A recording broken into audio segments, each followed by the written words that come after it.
அழகிய பசுமையான காட்டில் சிங்கம் ஒன்று தன் குகையில் மதிய வேளையில் ரெஸ்ட் எடுத்துக் கொண்டிருந்தது. அப்போது குகையின் அருகே வந்த நரி சிங்கத்தை அழைத்தது.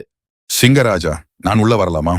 சிங்கத்திடமிருந்து எந்த பதிலும் வராததால் நரி குகைக்குள் விரைந்தது. சப்தம் கேட்டு திரும்பி பார்த்தது சிங்கம். நரியே, நானும் கொஞ்ச நாளா உன்னை பார்த்து கொண்டுதான் இருக்கிறேன். வர வர என் மீது உனக்கு கொஞ்சம் கூட பயமில்லாதது போல் தெரிகிறதே. நான் இந்த காட்டின் ராஜா என்பதை மறந்துவிடாதே. இருவரும் குகைக்கு வெளியே வந்தனர். Okay, I understand. Don't come inside the cave. Yes, my lord. நரியே, நீ காட்டுல போய் மான் ஏதாவது சிக்குமா என தெரிஞ்சு வா. Yes, my lord. சிங்கம் குகைக்குள் செல்ல நரி மானை தேடி காட்டினுள் சென்றது. காட்டில் மான் புல்லை மேய்ந்து கொண்டிருந்த பொழுது கொக்கு ஒன்று அதன் அருகே பெருமையுடன் நடந்து வந்தது.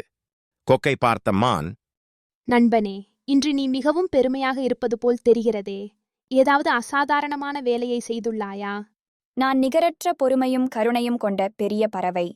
எனது நீண்ட கழுத்து, வண்ணமயமான இறகுகள் மற்றும் துல்லியமான வேட்டையாடும் திறன் ஆகியவை என்னை தனித்துவமாக்குகின்றன. பெருமை கொள்ள இது போதாதா? நண்பன் கொக்கே, போதும் போதும். சரி, எனக்கு தாகமாக இருக்கிறது. மானே, என்னுடன் வா.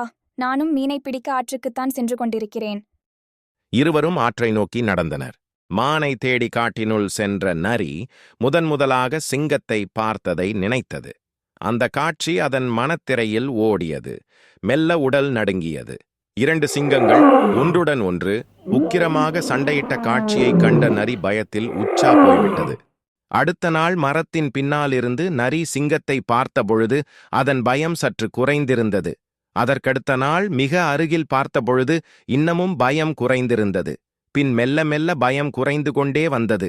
நினைவிலிருந்து மீண்ட நரி நாட்கள் செல்ல செல்ல பயம் குறைவது இயற்கைதான் என நினைத்தது. மானை காணாது மேலும் காட்டினுள் சென்றது. ஆற்றின் கரையோரம் நீரை அருந்த மான் சென்ற பொழுது தனது பிம்பத்தை நீரில் பார்த்தது. அதற்கு தன் கால்கள் நீரில் வளைந்திருப்பதையும் கொம்புகள் மன்னர்களின் கிரீடம் போல் அழகாக இருப்பதாக உணர்ந்தது. ஏன்தான் என் கால்களை இறைவன் இப்படி படைத்தானோ என வருந்தியது. என் கொம்புகள் என் கிரீடம், என்ன அழகு என கர்வமானது. கொக்கோ பெரிய மீன்களுக்காக காத்திருந்தது. கொக்குவிடம் விடை பெற்ற மான் தன் இருப்பிடத்தை நோக்கி ஓடியது. தன் கால்கள் பாய்ந்து செல்லும் வேகத்தை பார்த்து வியந்தது. நம் உடலை நாமே புரிந்து கொள்ளாமல் இறைவனிடம் கோபம் கொண்டோமே என வெட்கி தலைகுனிந்தது. மான் ஓடிய வேகத்தில் அதன் கொம்புகள் ஒரு முட்புதரில் மாட்டிக்கொண்டது. எவ்வளவு முயற்சித்தும் புதரிலிருந்து தன் கொம்புகளை விடுவிக்க முடியவில்லை. திண்டாடியது மான். அப்போது அங்கே வந்த நரி மான் வசமாக புதரில் சிக்கியிருப்பதைக் கண்டு சிங்கத்திடம் விஷயத்தை சொல்ல ஓடியது. நரி தன்னை பார்த்துவிட்டு ஓடுவதைக் கண்ட மானுக்கு பாதி உயிர் போய்விட்டது. செய்வதறியாது திகைத்த மான் தன் முயற்சியை தீவிரமாக்கியது. குகையை முன் சிங்கத்தை பார்த்த நரி, அரசே, ஒரு மான் முட்புதரில் மாட்டிக்கொண்டுள்ளது. நமக்கு இன்று நல்ல வேட்டைதான். இப்போது தெரிகிறதடா என் மீதுள்ள உன் பயம். கெட்டிக்காரண்டா நீ. வா போவோம்.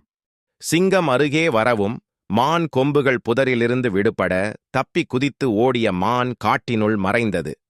இந்த காட்சியைக் கண்ட சிங்கமும் நரியும் செய்வதறியாது திகைத்து நின்றன.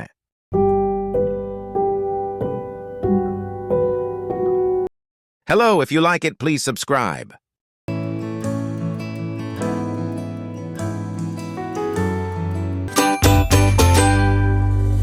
Thank you for watching Surya eHub.